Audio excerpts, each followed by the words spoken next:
Oh, we got another tweet from your wife. Let's see. Post Town is awesome, but that dry goods room, I will never go back in that room. Everyone should go check out Post Town. Yes, you should. Well, you can't say you never go back into a room, and well, she never did go back in that room. Yeah, she did. Because remember, I went back and took some of the family, and she wouldn't go in there.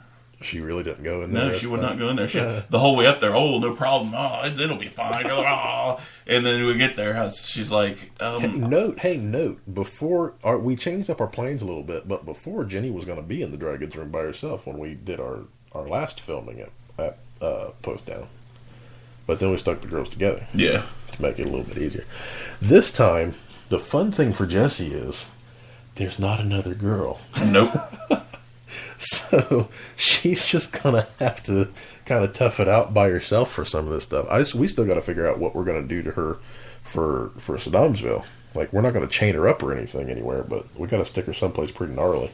Oh yeah. I don't know where. Probably I'm gonna say the attic. Yeah, the attic, because the attic is where Summer got called the B word over the spirit box multiple times. Yeah, she did. They can you don't imagine if we stick her up there in a nun costume? Yeah, they don't like girls. They don't there. Well, they might respond at least a little better to a nun.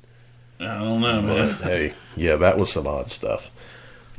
I think that'll be pretty fun, though. But yeah, to answer Mike, probably and hopefully sometime this year, and it will be just as big, if not bigger, than what Loveland Castle was, which I don't really know because there's not too many places that are as off the charts as what Loveland Castle is. Loveland Castle is just a range It's kind of like a hidden gem when it comes to paranormal. Ridiculousness. If you really think about it. Because not a lot of people actually, go there for anything paranormal related.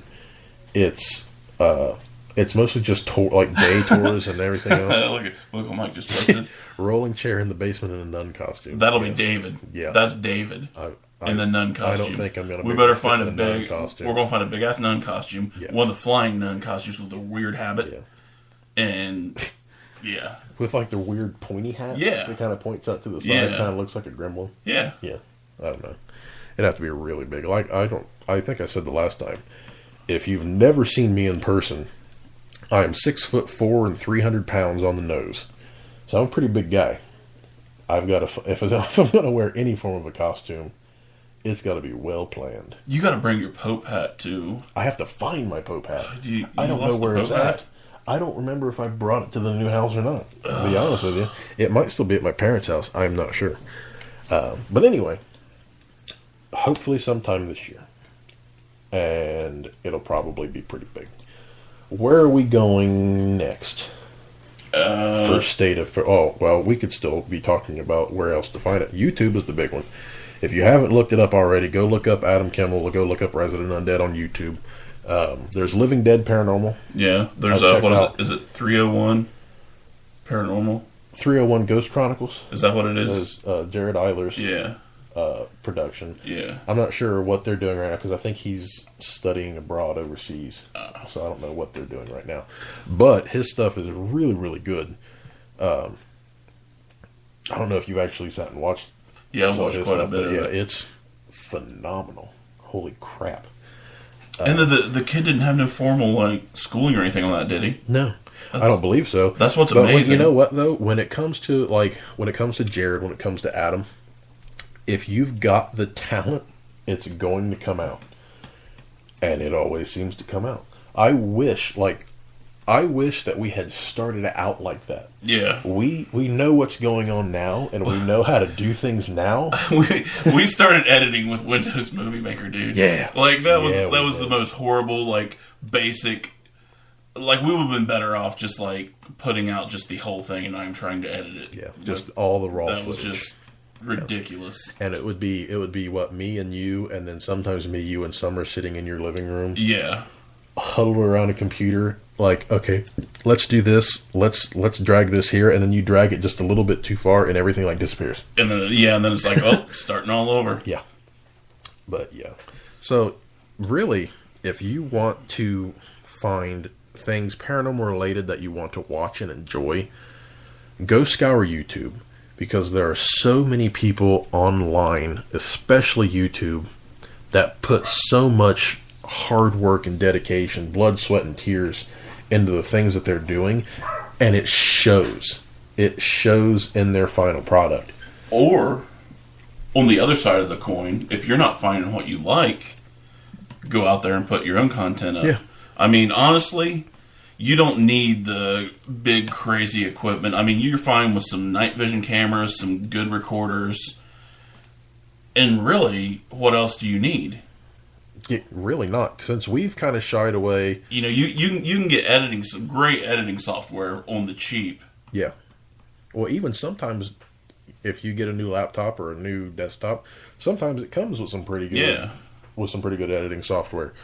But hell, when we've just recently, like, I got rid of most, like, EMF detectors, because an EMF detector, to me, we really don't have a real clue as to what is going on with electromagnetic anything when it comes to ghosts and spirits. Just like we don't have a whole lot of clue about anything else when it comes to paranormal. Yeah. But really, when it comes to that kind of stuff, we don't go around and take a bunch of pictures or anything either, because we kind of shied away from the visual evidence. You know, if, like I've said plenty of times on here, if we get something on video that seems compelling enough, we'll put it out there for people to look at. But for us, it's really just been about audio. I mean, and no matter what, I mean, you watch a whole 6 seasons of any show, and the whole time you're going to find, like, maybe 8 good pieces of visual evidence. Yep. I mean, but the audio, for me, the audio is where it's at, is because that's what I want to do, is communicate. Yep. You know, I don't have to see it, even though I have seen stuff that... Yeah. We've seen plenty of stuff that, that the cameras haven't picked up, or we weren't rolling on cameras, or just the cameras weren't, wrong place, right time. And that's, that's the what nature it is. of the beast. They know what you're doing. Yeah. There has been, if you've got a location that has had like 100 paranormal investigations over like the last 2 years, spirits are people. If it's an intelligent form of a haunting, you gotta know that they probably understand what's happening by now. It could be something. If it's residual, that's a different ballgame. But if they know what's going on, like we subscribe to the theory, they know when the cameras are rolling. They know when the cameras are rolling, and that's why we just continue to roll. Like, we made a mistake at the Washington Middle School. We turned the cameras off. That crazy stuff happened tomorrow. Luckily, we got the audio, because she had a recorder in her hand. Yeah. But other than that, for me, video and pictures is just too easily manipulated now. Yeah, and we've kind of gone away from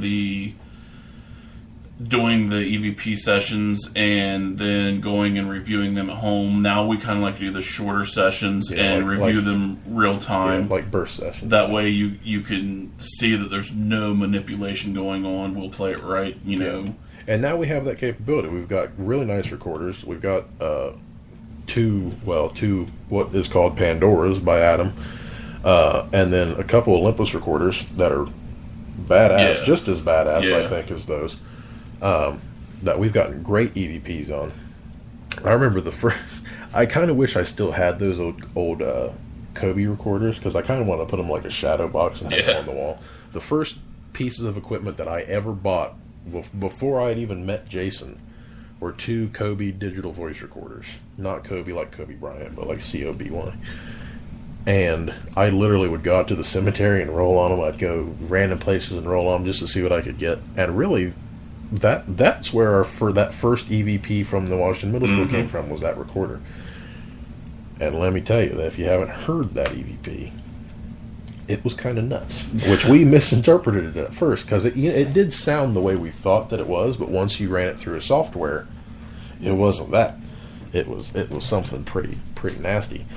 And of course, now luckily that side of the building where we got all that nasty stuff and all that nasty stuff happened to us is now apartments for people 55 and older. Yeah. Good luck with that. So, yeah. Let's see. We got some more chats here. Mike Hendricks says, "Have you seen where we? Oh, it moved again. Have you seen the quantum camera that can supposedly capture spirits in full?" No, I have not. I have not seen that. Is it video or snap camera? I don't know, but I'm generally pretty skeptical when it comes to things like that. You know, if it works and it works, properly, then I guess power to it. But I generally try to steer away from stuff like that. Mike Hendricks again says, let's see. Yes, they do. I've had several instances where I've tried to do EVPs and nothing. Then when the recorders are off, bam, you could hear them clear as day. Yep. Yeah, plenty of times.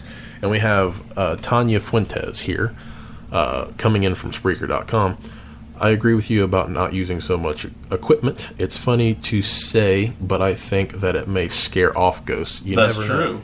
Because think about it, like if these spirits are from like 1800s, they don't know what that is in your hand.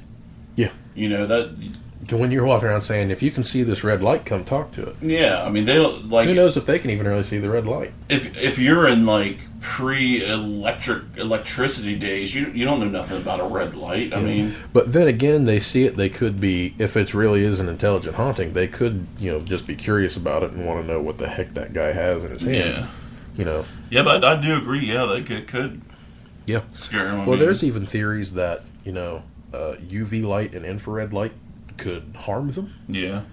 Which could be why you don't often get them on film or anything like that. There's a bunch of theories like that out there, which we'll probably get into at some point. It's actually a good show. Yeah. So we've done theories before, but we've never actually dove into the theories as much. All right, thanks, Tanya. I think you just helped us come up with another show. Yeah. And Mike says that is a snap camera. All right. Yeah. I can't subscribe to things like that unless I really, really know what's going on. I would have to actually use it, and the problem with that is I can't afford to. Yeah. I'd have to know somebody who had one that would let me actually let me touch it. The attachment that FLIR has put out for your iPhone and your Android phone. Really? Yeah, I didn't see there's that. a thermal camera that you stick your phone into it, and you can record how much through your phone. That boy costs. A lot. Nothing with the name FLIR on it is going to be cheap. Well, actually, I don't think it's that. It might be within like the $300 to $500 range. I'm not sure. Still for a phone. I don't know. It's still not what I want. I ain't going for that now. But where else do we have to go with the state of parareality television here?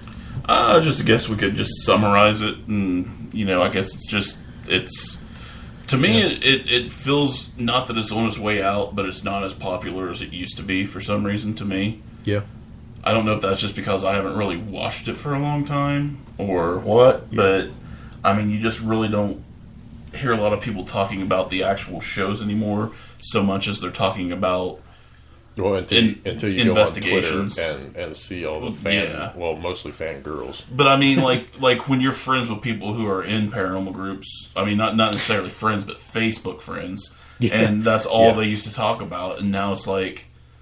Now it's just back to normal, everyday paranormal stuff. Yeah, it's not like hey, did you see that episode last night? And we were guilty of it. We would watch all the shows and talk about it and whatever else. We'd get into conversations with plenty of people about it because we used to watch them. And I think it's one of those things. Like I remember when I first started really getting into music, like. I was really big into like bands like Nirvana and stuff, and I was like, oh my god, that is so amazing. I can't believe that they play guitar like that or whatever. And then once I started playing guitar and realizing that it's really not that big of a deal, it kind of made it a little less like mysterious to me. And I think maybe that's the way with like the whole paranormal shows is you watch them, and then once you go out and do it, you realize, well, it's not just that. What it is on TV. Yep. And I remember even when we first went to like Prospect Place, what were we talking about? Oh, well, what did Ghost Adventures do in this room? Yeah. What did Ghost Adventures do in that room? Actually, didn't they have like a little mock-up of Prospect Place there and showed all the hot spots that Ghost Adventures had been to? I think. Yeah. I don't remember. I'm pretty sure they did. I think the first time we went there, it still had one of Aaron's little X's up in the attic, I think. But yeah, Mike's in here again. I think this is talking about the quantum camera. I think it's BS, but it might not be at some point. People didn't think voices could be captured as well. That's true. Yeah. And that's just like I think everything needs refined because like what you had, your regular cameras, then you had the full